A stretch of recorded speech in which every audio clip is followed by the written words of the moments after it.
Amém. Graças ao Senhor por isso. Vamos desfrutar da palavra, irmãos. Vamos lá para Colossenses capítulo 3. Colossenses capítulo 3, do 1 ao 4. Todos acharam? Amém. A palavra do Senhor diz assim: portanto, se fostes ressuscitados juntamente com Cristo, buscai as coisas lá do alto, onde Cristo vive assentado à direita de Deus. Pensai nas coisas lá do alto, não nas que são daqui da terra, porque morreste e a vossa vida está oculta juntamente com Cristo em Deus. Quando Cristo, que é a nossa vida, se manifestar, então vós também sereis manifestados com Ele em glória. Senhor Jesus. Vamos orar, irmãos, esses versículos?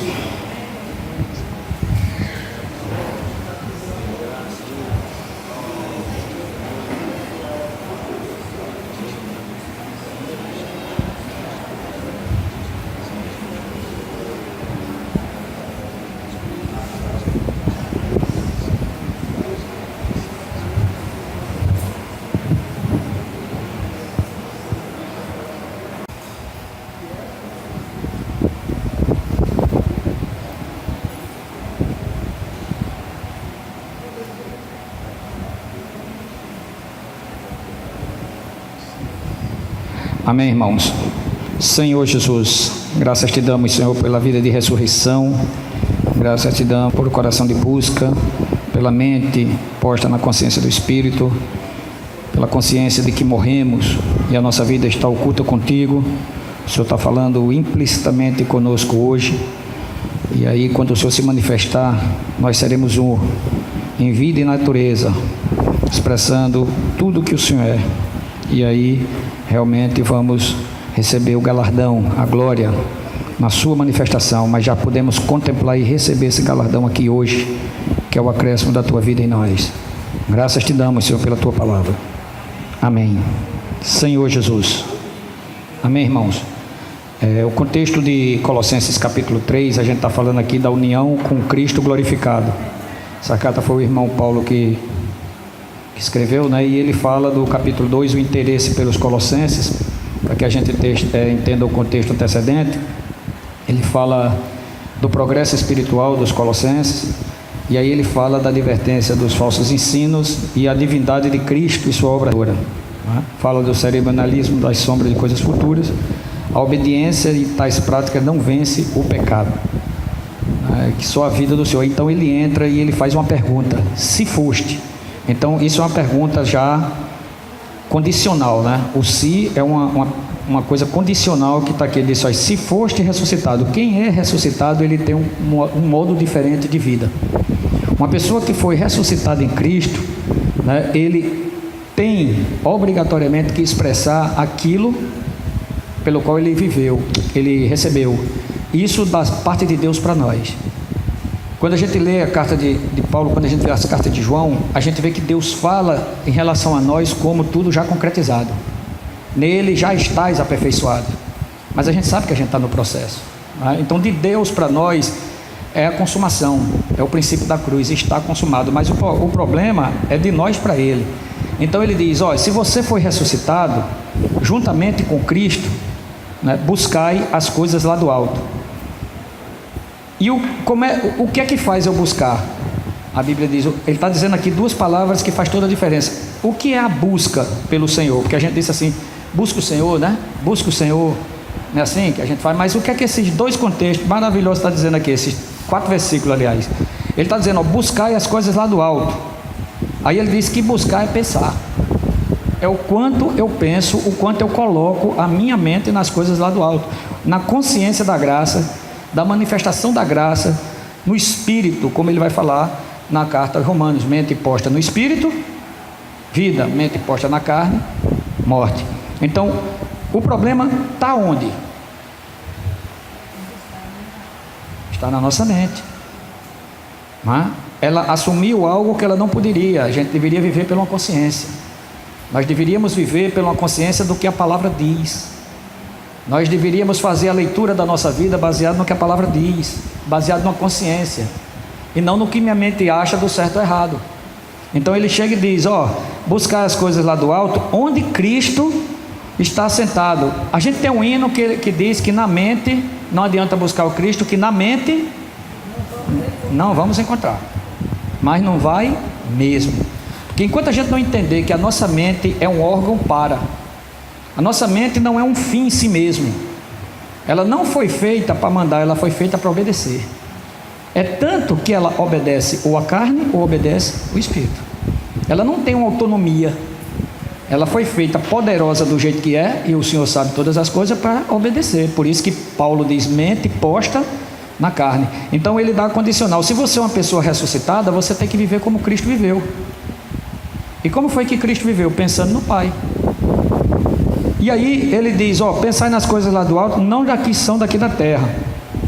Lembra que aquele que recebeu um talento, ele enterrou aonde o talento dele? Na terra. Era o que mais sabia do Senhor. Não sei se os irmãos já conhecem a parábola como toda. Era o que mais conhecia o Senhor. Senhor, sabendo que és homem severo, que semeia, onde não plantar, que diz aquele negócio todinho lá, e o Senhor só escutando. Receioso, porque o medo não aperfeiçoa.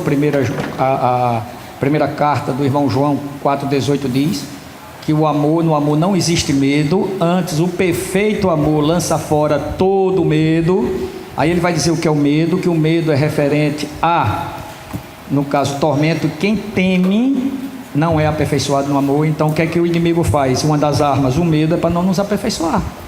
Porque quando a gente tem medo, a gente busca resolver as coisas em nós mesmos, fazemos a leitura por nós mesmos, não somos constituídos do Logos, não temos uma referência do Cristo pelo qual a gente diz que vive, e aí a gente começa a viver uma vida carnal, terrena e temporária. E aí o Senhor diz: porque morreste. É uma consciência. Eu não sei se os irmãos estão tocando. Porque morrestes. Ele está falando de algo que ele já fez. Não é uma coisa que vai acontecer. Ele está dizendo: você já morreu. E a vossa vida está oculta juntamente com Cristo em Deus. Por que essa vida está oculta juntamente em Deus? Onde é que está essa vida? Vamos comigo lá em 1 João, capítulo 5. Onde é que está essa vida oculta, para a gente entender por que o Senhor diz que a nossa vida está oculta com Ele? João 5, a partir do 10. 1 João capítulo 5, verso do 10 ao 12. Ele diz assim: aquele que crê no Filho de Deus tem em si. Está vendo aí, irmãos? Está vendo como João e Paulo tratam dessa coisa com uma seriedade muito grande? Quem crê no Filho de Deus tem em si o testemunho. Aquele que não dá o faz mentiroso, porque não crê no testemunho que Deus dá acerca do seu Filho. Qual é o testemunho que Deus dá acerca do seu Filho? Verso 11: e o testemunho é este, que Deus nos deu a vida eterna, e esta vida está no seu Filho. Deus é Espírito, e importa que seus adoradores adorem em Espírito e é verdade. Foi o mesmo João que falou. Então essa vida do Senhor, essa vida que está no seu Filho, que agora entrou em nós, qual é a parte líder desse Espírito? Qual é a parte líder do Espírito? A consciência. Então o que foi que Deus está dizendo, o testemunho que Deus nos dá aqui? É que Ele nos deu o quê? Ele nos deu uma consciência. E essa consciência está no seu Filho. E quem não crê no Filho e não vive o Filho, não pode ter essa consciência. Consequentemente, ele vai viver na mente, pela parte boa da árvore do conhecimento. E ele chega e diz: aquele que tem o Filho tem a vida. Aquele que não tem o Filho de Deus não tem a vida. Então é possível nós termos o viver, ter a vida e não ter o viver. É possível sermos regenerados, não é? Mas não ser ressurreto. Em viver, não em vida. Em vida nós recebemos, que foi a obra do Senhor. Por isso que a gente tem muita dificuldade no caminhar cristão. Porque qual é a diferença dos cristãos para aquelas pessoas que não são cristãos, basicamente? É porque aqueles que não têm o Senhor, eles têm uma verdade relativa, não é assim? A verdade é relativa. O que é verdade para você pode não ser para mim. Concorda comigo? Estamos entendendo, andando no mesmo passo? Então, quando vamos conversar com qualquer pessoa que não é cristão ou irmão, a gente precisa ter muito cuidado, porque a verdade é muito relativa. Por amor a ele. Porque a verdade dele é baseada no quê? A verdade dele não é baseada no quem. E a nossa verdade é baseada no quem. Nós temos uma pessoa. Então não tem como. E se nós temos uma pessoa como referencial da verdade, por que a gente tem tanta complicação? É Jesus que é complicado? Ou porque nós não aceitamos o testemunho que Deus dá? E aí nós temos a consciência. E a gente precisa viver. E se eu não vivo pela consciência, eu vou viver por onde? Pela mente carnal. Boa. Perguntaram certa vez a uma pessoa: é possível um ateu ter uma vida equilibrada e plena? É possível, irmãos? É possível. Agora ele tem que pedir muito a Deus, que ele não crê, para nunca dar uma tempestade, né? Porque no dia que dá uma tempestade, ele não tem onde se segurar. E a casa é construída na areia. E muitos de nós estamos com essa visão, irmãos, porque nos falta uma consciência. A consciência é diferente da mente, no sentido de a consciência é o que Deus diz. A mente é o que eu penso, é o que eu sinto. Nós somos dirigidos pelo que a gente sente, não pelo que a gente é. O Senhor diz assim na palavra dele, ó: o testemunho é que Deus lhe deu uma consciência. Tá certo? Mas se eu me deparo com uma condição na minha frente, uma circunstância, eu não lido com a circunstância, nem faço a leitura da circunstância segundo a palavra. O que é que aquela palavra diz com relação a isso? Porque isso é que vai me dirigir, isso é que vai me direcionar. Segundo ponto, comunhão. Não é assim que funciona?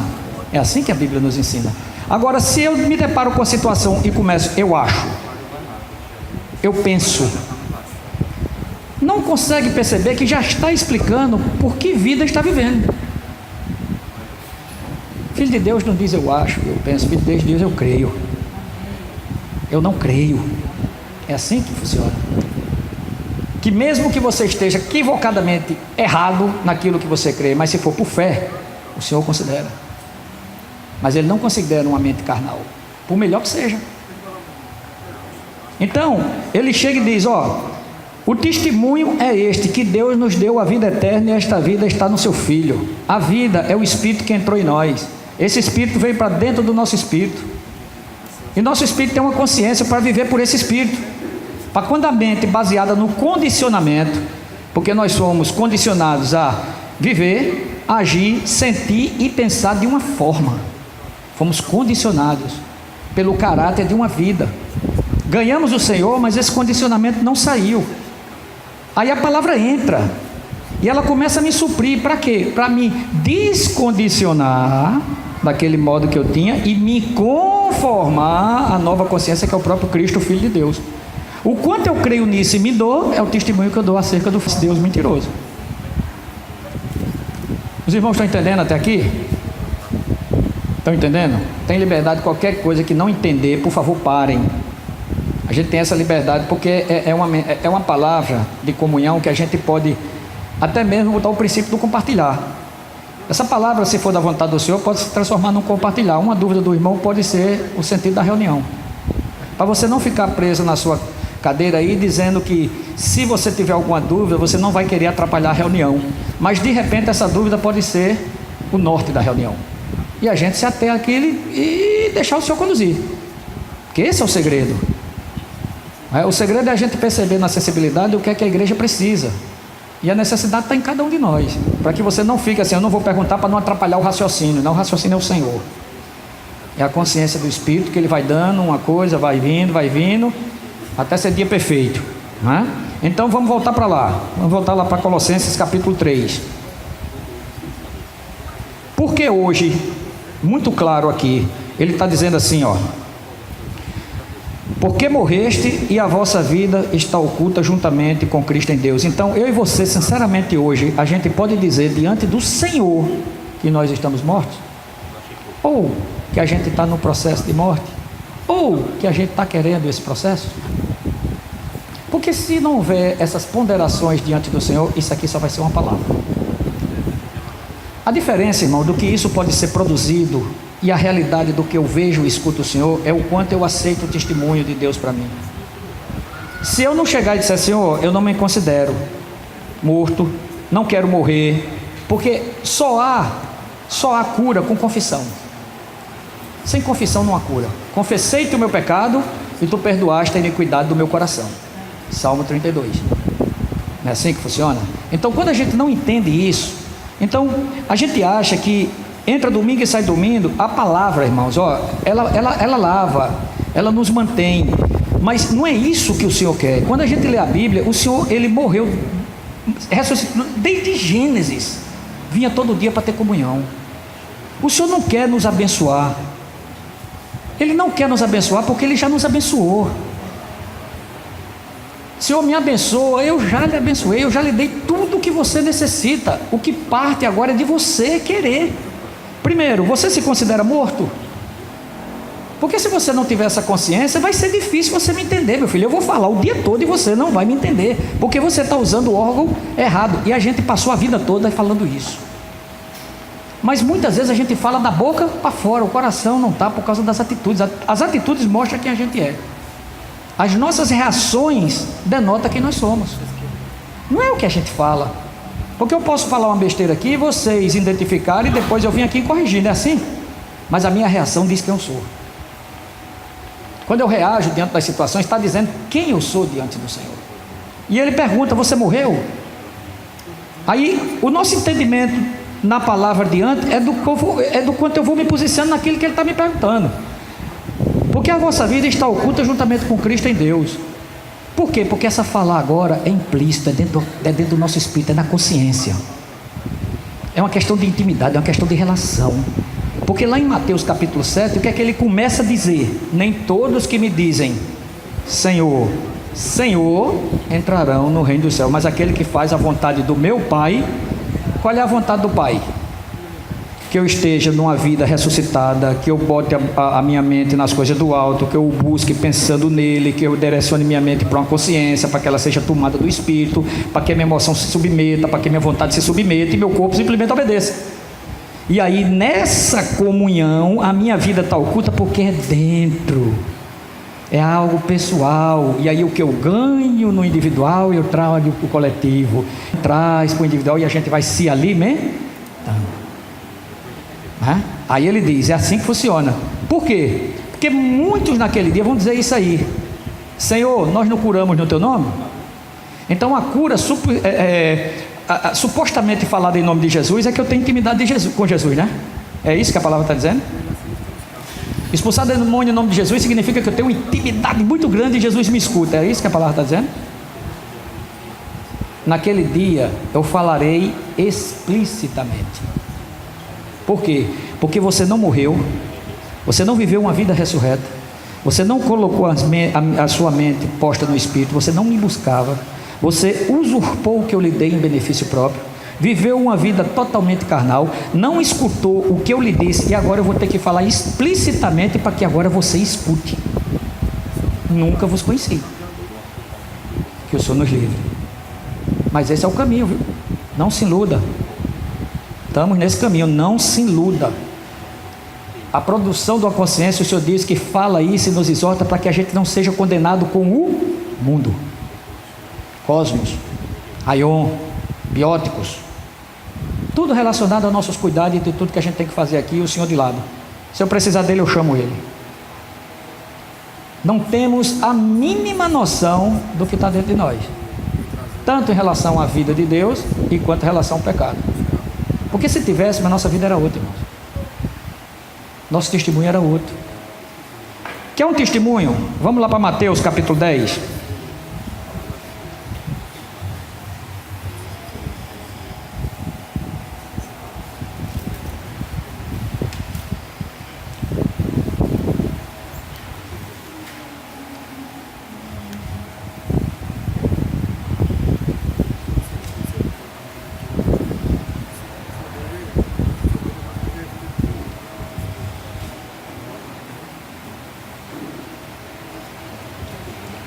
Mateus capítulo 10.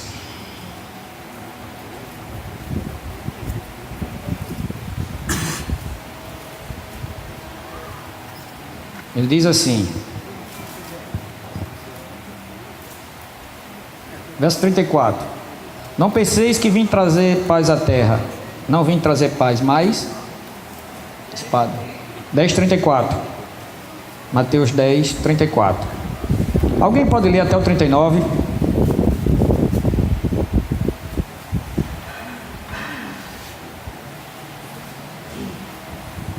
penseis que vim trazer paz à terra. Não vim trazer paz, mas espada. Eu vim causar divisão entre o homem e seu pai, entre a filha e sua mãe, e entre a nora e a sua sogra. Assim, os inimigos do homem serão os da sua própria casa. Quem ama seu pai ou sua mãe mais do que a mim, não é digno de mim. Quem ama seu filho ou sua filha mais do que a mim, não é digno de mim. E quem não toma a sua cruz e vem após mim, não é digno de mim. Quem acha a sua vida, perdê-la. Quem, todavia, perde a vida por minha causa, achará. Amém, Rogério. Tem coisa mais genuína nessa vida do que pai, do que mãe, do que filho, do que filha, do que esposa? Tem algo mais genuíno na nossa existência do que isso? Tem algo mais genuíno do que isso? Mas isso é a nossa existência. Isso está dentro de um período, de um tempo. Hebreus 8:1 diz que o essencial de todas as coisas é que temos um sumo sacerdote, Jesus Cristo, constituído não segundo os homens, mas segundo Deus. Ele é o nosso essencial. Por quê? Porque a gente tinha ideia do marido que ia ter, a gente tinha ideia da esposa que ia ter, a gente sabia que os filhos que a gente teve foi o que a gente era com aquela mulher, era com aquele homem, é assim? Ou foi Deus? Quando foi, Lília, que você passou na sua vida que você ia conhecer Rogério e ia ter um filho dele? Quando foi que passou isso na sua cabeça? Alguma coisa aconteceu no meio do caminho, concorda? Então isso é a minha essência? É a minha essência? Não. Isso é a minha existência, que só vai ter sentido com a minha essência. Se a minha essência for Hebreus 8:1, o essencial de todas as coisas. Enquanto eu não entender que a minha existência só tem sentido com a essência, eu vou viver uma mente carnal. Eu não vou entender de onde vim, eu não vou entender o que é que eu estou fazendo aqui, nem tampouco para onde eu estou voltando. Por isso a gente pode entender porque a gente tem tanto medo de morrer. E quando a gente fala, a gente está tão descondicionado que a gente não fala em dormir, a gente fala em morrer. É assim? Se chega a qualquer diagnóstico, né? Vou morrer. Não. Porque isso denota a nossa condição de vida. E isso, quando o Senhor fala, é para que a gente se arrependa. Não é para a gente se justificar, nem... Porque o maior ponto que Ele nos ama é que a gente está sentado aqui. Mas Ele fala, Ele fala, Ele fala, e parece que se eu pego... Não vou fazer com o Edinaldo não, que é trabalho perdido. Jânio, o que foi que aconteceu aqui? O que foi que aconteceu aqui? Por que ele pegou? Porque ele reagiu. Porque ele tem uma vida. Ó, gente, pega aí, ó. Agora, chegou a palavra, ele segurou. Reagiu porque tem o quê? Tem uma vida. Joga para mim. Os irmãos perceberam? Se isso for o Senhor... De novo, Jânio, por favor. Se isso for o Senhor... Agora, se isso for alguma coisa do meu interesse, do meu coração segundo a terra... Venha não. Você me deu. Essa é a nossa realidade. Puro. Veja nossa reação com relação às coisas do Senhor. Eu estou com conflito com o Messias. E o Espírito manda eu falar com ele. E eu resisto. Mas se chegar uma condição agora de disser que se eu não falar com ele hoje, alguém vai me matar, eu vou falar com ele. Porque a lei diz o que eu tenho que fazer, mas não me supre para.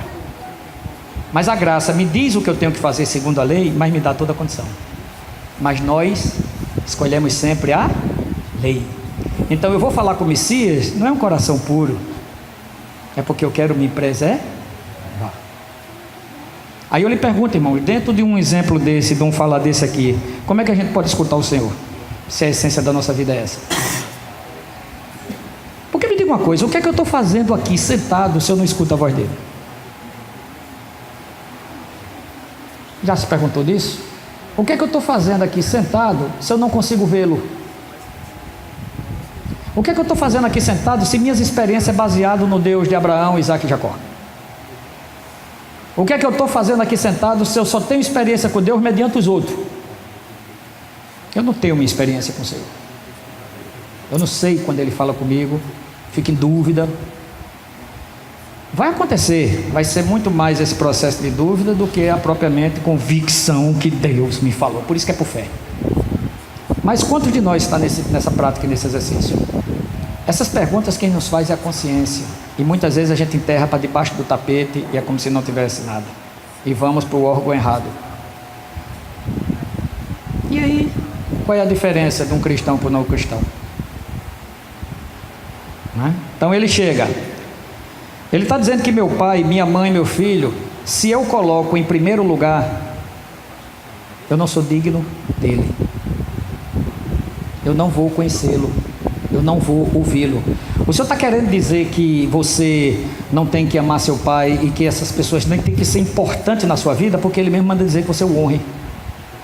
Ele manda que você seja cabeça na sua casa para que saiba administrar a sua família, porque senão não vai saber administrar. O que Ele está querendo dizer é que sem Ele eu não vou saber amar meu pai, sem Ele eu não vou saber amar minha mãe, sem Ele eu não vou saber amar minha esposa, sem Ele eu vou colocar coisas no lugar dele. Se lembra do Abraão e de Isaac? Nunca viva, pelo Deus de Isaac, mas pelo Deus de Abraão. Porque quando a gente não tem Isaac, a gente tem Deus. Mas quando a gente fica só com Isaac, a gente perde Deus. É por isso que ele teve que dar aquela prova para Abraão, para tirar a idolatria do coração. E aí quando chega as situações, e olha, irmãos, presta atenção, se você for muito claro em relação a que muitos irmãos estão passando hoje, em muitos lugares da terra, nós não temos problema. Nós não temos problema. Se você fizer uma análise dos nossos problemas, em relação a que muitos irmãos estão passando hoje, por causa do nome do Senhor, nós não temos problema. Nós não temos problema. Então, se mediante mínimas coisas a gente não sabe administrar e a gente não sabe lidar, imagine um negócio desse maior. Então, o que a gente precisa, irmãos, é entender que o Senhor está dizendo assim, e quem não, verso 38, e quem não toma a sua cruz, não é a minha cruz não, é a sua. Quem não toma a sua cruz, o que é tomar a cruz? A gente viu, a cruz é sofrimento, irmãos? Quem já foi dizendo que meu marido é uma cruz, minha mulher é uma cruz, já ouviu dizendo isso, né? Mas a cruz é sofrimento? O que é que a Bíblia nos ensina com relação à cruz? A cruz é sofrimento?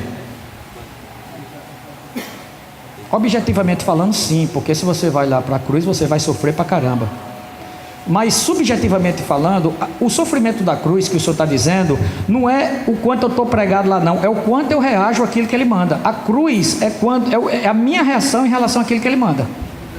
Quando Ele diz, tome sua cruz, é porque Ele está enviando uma situação a você, para lhe produzir uma consciência, que é Ele que está enviando, para que você, como Jó, como Paulo, como todos esses irmãos, não discuta com a situação, mas se volte para aquele que está enviando, se submetendo àquele que está lhe enviando, como disse Madame Guyon, beijando a mão daquele que o envia, entendendo com a mente do Espírito, que está iluminada pela consciência, que tem comunhão, e o Logos está dizendo a você através do rema, vamos caminhar, no mundo passais por aflições, mas tem bom ânimo, eu venci o mundo, não temas que eu sou contigo, não vou te abandonar não, a gente está junto, isso é para o teu próprio bem, tenha paciência, a gente vai chegar lá.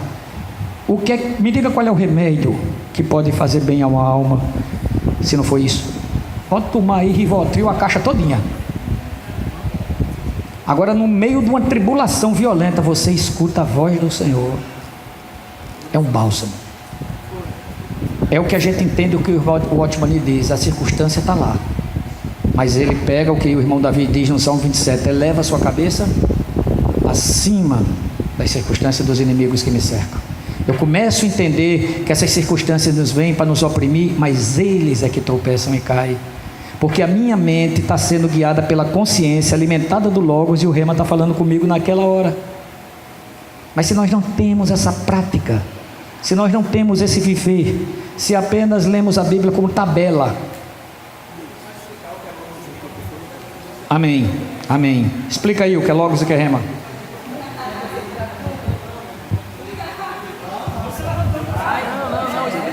Esse irmão a gente tem que orar muito, que ele tem problema, viu, irmão, com assim, mas a gente vai dizer. O Logos, irmãos, o Logos está em João. O Logos está em João. Está vendo? É isso que a gente deve, porque está vendo uma coisa dessa, abre o entendimento. Não se restringam, perguntem. O Logos está lá em João 1, que ele diz: no princípio era o verbo, e o verbo estava com Deus, e o verbo era Deus. O original é: no princípio era o Logos, né? E o Logos estava com Deus, e o Logos era Deus. Então, o que é o Logos? É a palavra que se encarnou. Logos é a palavra que encarnou-se na pessoa de Jesus. E esse Jesus morreu e ressuscitou e veio para dentro de nós. Como é que esse Logos se manifesta? Através do Rema. Por isso que você vai ver em várias passagens na Bíblia, Logos, Rema, Logos, Rema, Logos, Rema, quando fala palavra. Então, existe a palavra Logos como constituição, existe aquela definição que é mais compreensível, a palavra do momento, onde Deus quer falar com você naquela hora, essa é a Rema. Então, Rema é aquilo que você está constituído, onde Deus vai usar para lhe salvar daquela hora e lhe falar ao coração. Você lembra que ele disse: olha, quando vocês estiverem diante dos governadores, do reis, não vos preocupeis com o que há de dizer, porque o Espírito falará todas as coisas. Se não tiver um Logos, não vai haver Rema. Não vai haver Rema. Se não tem Logos, não tem Rema, porque o Espírito só fala aquilo que é do Espírito. É assim? Os irmãos ficaram claros com relação a Logos e Rema? Então, outro ponto que a gente começa a funilar: qual é a maior prova que o Senhor dá cabal para mim e para você hoje, para que a gente possa ir para casa, né, com o coração arrependido, se voltar para Ele e nosso viver mude? Mateus 24. Ele vai fazer uma pergunta para mim e para você agora, tá certo? E vai mostrar o quanto está a nossa relação para com Ele em questão de confiança. A gente sabe que é a parábola do bom e do servo mau. Então, se uma pessoa chegasse aqui para você e perguntasse assim: como é que você sabe que o Senhor confia a você? Você se lembra que ele falou lá em João, que ele diz assim: assim como o Pai me confiou um reino, eu vos confio? Não é isso? Lá em João 17, assim como o Pai me confiou, Lucas 17, assim como o Pai me confiou o reino, eu vos confio. Não foi vós que me escolheste, mas fui eu que escolhi e vos designei para que vades e deis fruto. Então, se o Senhor chegar aqui e perguntar a você aqui agora, chegasse uma pessoa e perguntasse: qual é a certeza como é que você pode responder que o Senhor confia em você? Como é que você sabe que o Senhor confia em você? Alguém tem alguma luz com relação a isso? É quando ele entrega os seus bens para que você... Pronto. Bem mais assim objetivo para a gente entender. Se você ou eu não tiver hoje, domingo, dia 18 de novembro de 2018, se você não tiver, como está lá em Apocalipse, que ele deu dá fruto um por mês, não é assim que Apocalipse diz lá? Se eu e você não tiver cuidando de pessoas, conduzindo pessoas a Ele, por ser conduzida por Ele, é a maior prova que Deus não está confiando o seu tesouro, os seus conservos, e não confia a nós, porque a gente está usando o órgão errado. A palavra diz assim: quem é, pois, o servo fiel e prudente, a quem o Senhor confiou os seus... Então, se você não está cuidando de ninguém, é por quê? E por que o senhor não pode confiar um conservo a você? Ou a mim? Por quê? Porque nós estamos no órgão inadequado. Nós não estamos sabendo usar o órgão adequado. Por que ele não pode confiar? Porque se ele me entregar uma pessoa carnal, eu vou transformar uma pessoa mais carnal e você 2 vezes carnal. O princípio lá daquele ponto lá que a gente teve comunhão sexta, dos fariseus, que vocês rodeais a terra, né, para fazer um prosélito. E quando vocês o fazem, prosélito é trazer aquela pessoa para seu regimento, para sua crença, para sua religião. Você é desse jeito, então só funciona desse jeito. Então você traz ele, tá certo? E quando você traz, esse se torna 2 vezes filho do inferno. Deu para entender? Deu não? Os fariseus, Jesus disse para os fariseus que eles rodeavam a terra e o mar, tá certo? Para fazer um prosélito. Para fazer o quê? Para converter uma pessoa o judaísmo, não é a Cristo. Não era para conduzir a pessoa a Cristo, era para conduzir a pessoa a uma religião. E que quando eles conheciam, ele tornava essa pessoa 2 vezes filho do inferno. Por quê? Porque o fariseu é filho do inferno, dito em João 8, vós sois do diabo. E aquele que ele converteu se tornou também filho do inferno. Por quê? Porque foi convertido a uma religião, foi convertido a uma norma, a uma doutrina, a um grupo, e não a Cristo. Deu para entender? Então todo aquele, Jesus diz, ide por todo mundo, pregai o evangelho, ensinando todas as coisas que eu vos tenho dito, implicitamente a uma pessoa ressurreta, que busca através da mente, posta na consciência, que é constituída de mim, que sabe que está morto para as coisas desse mundo, não vive com o coração na terra. Entendeu? Aí sim, quando ele confia pessoas, então ele vai ensinar a mim e vai ensinar você e aqueles que eles dão a nos permanecerem no órgão correto, usando nossa consciência, nossa comunhão, nossa intuição, para que a mente e essas pessoas sejam conduzidas a Cristo e não a religião nenhuma, não a homem, não a ninguém, mas somente a Cristo. Ele é tudo em todos. Então, quando isso não acontece, é um sinal que Deus não está confiando em nós, e é um sinal que a gente precisa se arrepender. Porque ele diz claramente, bem-aventurado aquele servo a quem seu senhor, quando vier, achar fazendo assim o quê? Cuidando, porque é cuidado. Então não cai por terra aquele negócio de dizer assim, ninguém cuida de mim, ninguém me ama, ninguém vem na minha casa, não é? Os irmãos são muito assim. Assim como? Sei não, assim. Não é assim? Nem a definição muitas vezes a gente sabe, aí a gente bota assim. Entendeu como é que é? Então, quando o Senhor diz que nós temos que cuidar, e eu quero ser cuidado, como é que o Senhor vai confiar pessoas a uma pessoa que quer ser cuidada? Se ele não está cuidando nem dele, ele precisa ser cuidado, como é que o Senhor vai? Aí se o Senhor chega e encontra um irmão ou uma irmã numa condição dessa, e aí? Mas Senhor, eu fiz tanta coisa por tu, foi, mas o que você fez com aqueles que eu lhe dei? Não, Senhor, o Senhor também, né? Lá não tem esse negócio não, lá vai ser a justiça, e a gente só vai entender a linguagem da justiça pela justiça que a gente viveu aqui. Jesus morreu pelos nossos pecados e ressuscitou para ser a nossa justiça. Baseado nisso, né, justificado pois mediante a fé nessa justiça, de onde eu não me justifico mais, temos paz com Deus. Deu para entender? Então quando ele diz que a maior verdade que a gente pode ver se nós estamos no caminho certo é o quanto a gente cuida de gente, porque somos cuidados pelo próprio Senhor. Deu para entender? E não só cuida, como permite ser cuidado, porque a gente não é absoluto. Tem lacunas nas nossas vidas que só o Senhor vai usar falar de alguns irmãos para completar. A gente não é absoluto. Quando a gente senta aqui e você está me escutando falar, a ideia mental que precisa mudar numa consciência, de uma mente na consciência de Deus é que o quê? Olha como é diferente uma reunião dessa com essa consciência. O que é que o Senhor diz lá em Isaías? Que todos serão ensinados pelo próprio Deus. Não é assim? O que é que Jesus diz em João 6? Repita o que Isaías diz: e serão todos ensinados pelo próprio Deus. O que é que o Senhor está dizendo?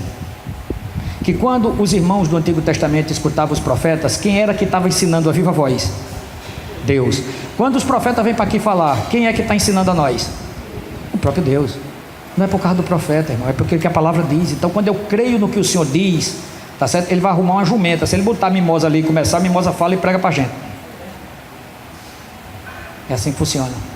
Quando eu tenho uma consciência na palavra que o Senhor está dizendo que vai me ensinar, Ele não está dizendo: olha, eu só vou ensinar através de Paulo, viu? Só vou ensinar através de João. Eu só vou ensinar através de Nélio, de Messias, de Barbosa, de Edinaldo, não, Tanner, né? Eu só vou ensinar através de fulano. É assim que o Senhor falou? E todos serão ensinados pelo próprio Deus. Porque o canal está aqui falando, mas outro dia o canal está aí sentado. Aí Deus levanta outro canal e fala, e a coisa vai circulando a vida. Vai circulando. Não é porque a vida é helicoidal. Ela é assim. O sentido da vida está lá em Ezequiel. Então, quando a gente não entende isso, então a gente fica olhando o falar do irmão. É assim? Então o irmão A vai falar hoje, amém. Irmão B vai falar hoje, não é assim? Esse irmão fala muito bem, aleluia. Ganho muito quanto esse irmão fala. Realmente você está ganhando muito do irmão. Não percebe que sua mente carnal se identifica de alguma forma com algumas características do irmão, e você está se identificando com o que é mente, com mente carnal na parte boa, e espírito nem pensar. Porque o que eu tenho que ter é uma consciência do que Deus está falando para mim, e não do que o irmão está falando para mim, porque o irmão jamais vai saber o que é que está dentro do coração de ninguém. A gente não conhece nem o da gente, quanto mal dos outros. Então, se a gente sentar aí com a consciência que Deus vai me ensinar. Quem já viu aquela experiência de dizer, rapaz, essa reunião foi para mim? Já teve essa experiência? Rapaz, alguém conversou com essa pessoa, não pode, não é assim?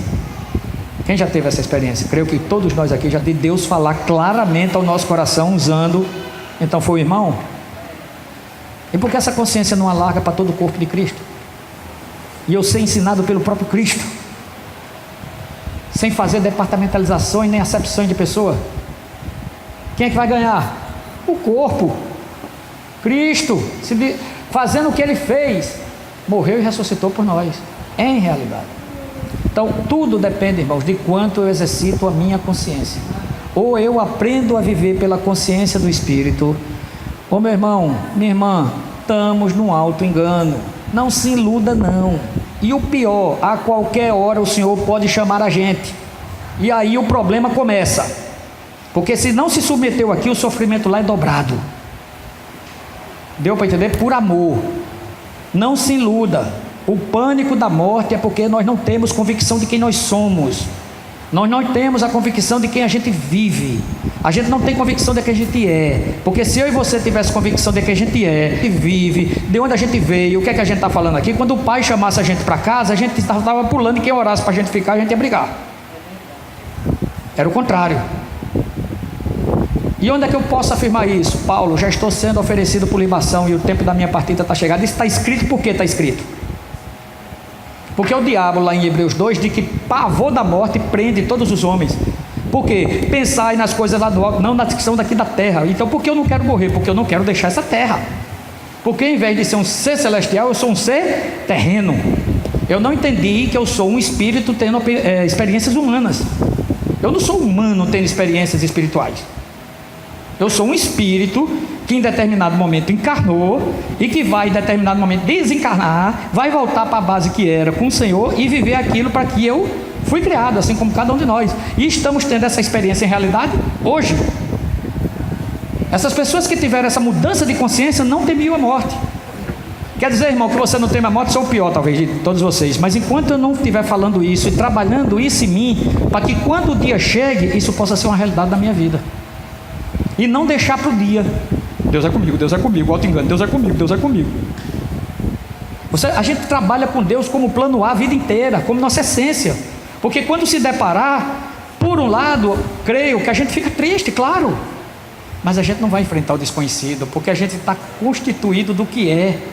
Eu sei para onde eu estou voltando. Paulo diz: já a coroa da justiça me está guardada, e o Senhor, o retriz, me dará, não só a mim, mas a todos quanto ama a sua vinda. Não é assim? Simeão, pega Jesus, pode despedir teu servo em paz, porque como me prometeste, comunhão, foi que o Senhor disse: enquanto você não vê a minha salvação de Israel, eu não lhe levo. Tá bom. Quando viu, pode me levar. Não foi assim? Pedro reúne os presbíteros: ó, vai virar bagunça isso aqui, por isso que eu vou dizer aqui o que é que vocês têm que fazer, porque o Senhor disse que vai me levar. Não é assim? O que é que chega para Arão? Moisés chega para Arão e diz: ó, parou, o que? Sacerdócio, vamos para o Monte Nebo. Fazer o que? Tu vai subir, levar as vestes sacerdotais, vai levar os 2 meninos e eu vou subir contigo. Para quê? Porque o Senhor disse que vai te recolher lá. Eu vou descer, tu vai passar as vestes para os meninos vão descer comigo e tu vai ficar lá. Bora, vamos, sem problema, vamos embora. Isso está escrito o quê? Tudo que está escrito para o vosso ensino está escrito a fim de que pelas consolações da Escritura tenhais esperança. Romanos 15:4. Está lá. Então está escrito, irmão. E por que eu não tenho essa convicção? Porque eu estou vivendo no órgão errado. Pelo amor de Deus. Minhas leituras são todas feitas baseado numa mente que está posta na carne, que é direcionada pelo inimigo na parte boa do conhecimento do bem. Por isso que eu sou enganado o tempo todo. Agora veja, 20 anos atrás para hoje, consegue falar, consegue ouvir o Senhor? Esse é o referencial, essa é a pergunta que eu tenho que fazer a todo instante. Porque se eu não ouvir, não estiver escutando ele não estiver aparecendo para mim, tem alguma coisa errada. Eu preciso rever os meus conceitos. Porque a gente está falando de um povo separado, santo, chamado pelo próprio Deus. E Deus não mente. É impossível que Ele minta. Então, se não está havendo essa comunhão, onde é que está o erro? Em mim. Então, se eu não tenho comunhão com Deus, eu vou ter comunhão com os irmãos? Não tem nem perigo. Eu espero que o Senhor tenha falado aos nossos corações, né? Eu espero que o Senhor tenha alertado o quanto é grave. Não está fácil. O Senhor a qualquer hora pode nos levar. E a gente precisa rever os nossos conceitos diante dele. Veja que a gente está envelhecendo, o corpo está envelhecendo, a gente já não é mais a mesma pessoa, os dias estão se passando, a glória do homem o homem é como erva, seca-se a erva, murcha sua flor, mas a palavra do Senhor permanece eternamente. E o que Ele quer é que a gente viva nessa consciência da palavra, comendo e bebendo dele, para que isso não seja da boca para fora, mas seja o coração, aquilo que a gente é nele. Louvado seja o Senhor.